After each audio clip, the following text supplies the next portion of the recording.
আমি আমার দিনটা শুরু করছিলাম এক কাপ কফি খেয়ে। আমার এই বাসার সবচেয়ে পছন্দের জায়গা হচ্ছে এই বারান্দা। আর আম্মু এখন ফুল দিয়ে সাজায় বারান্দাটা আরও সুন্দর বানায় ফেলছে। এরপর আমি নিচে একটা কাজে গেছিলাম, ওখানে গিয়ে দেখি যে এক ভাই খুবই লোভনীয়ভাবে জিলাপি বানাচ্ছে এবং জিলাপি ভাজতেছে। তার এই জিলাপি ভাজা দেখে আমার এত লোভ লাগছে যে আমি বাসায় নিয়ে আসছি ২টা। এবং সত্যি কথা, এটা দিয়ে আমি আমার লাঞ্চ করছি। আমি দুপুরবেলায় জিলাপি ছাড়া কিছু খাই নাই। এরপর জিলাপিটা এত মজা ছিল যে আমার ময়দাও বলছে সে খাবে, তো ওকে একটু দিলাম। এরপর রাতে চলে গিয়েছিলাম একটা বিয়ের দাওয়াতে।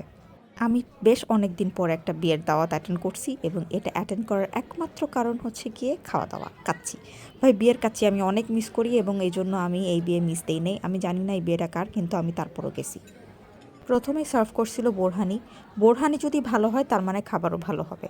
এরপর আম্মু আমাকে একটা রোস্ট দিল। যে সার্ভ করতেছিল সে মনে হয় আমাকে দেখে ভাবছে যে আমি খাওয়া দাওয়া কম করি, তাই সে আমাকে অল্প একটু রাইস দিয়ে চলে যাচ্ছিলো। আমি আবার তাকে ডেকে আর একবার রাইস নিলাম। এরপরে ভাই রে ভাই, রাওয়া ক্লাবে গেছিলাম আমি। কাচ্চিটা এত মজা হয়েছে, আমি জানি না যে অনেক দিন পরে খাওয়ার কারণে কিনা, কিন্তু কাচ্চি, রোস্ট, কাবাব সবই ছিল খুবই মজার। মানে আমি এরপর শুধু খাওয়াতেই ফোকাস করছি, আমি আর অন্য কিছুতে ফোকাস করি নাই। ওরা বিফ রেজালাও দিছিল, যেটা আমি মানে ভিডিওতে আনি নাই কারণ আমি ভুলে গেছিলাম, আমি খাচ্ছিলাম। এরপরে লাস্টে দিছিল হচ্ছে জর্দা।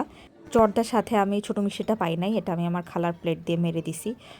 তো পেট ভরে মন ভরে খাওয়া দাওয়া করে আমি একটা পান খেয়ে বাসায় চলে আসলাম। এই তো।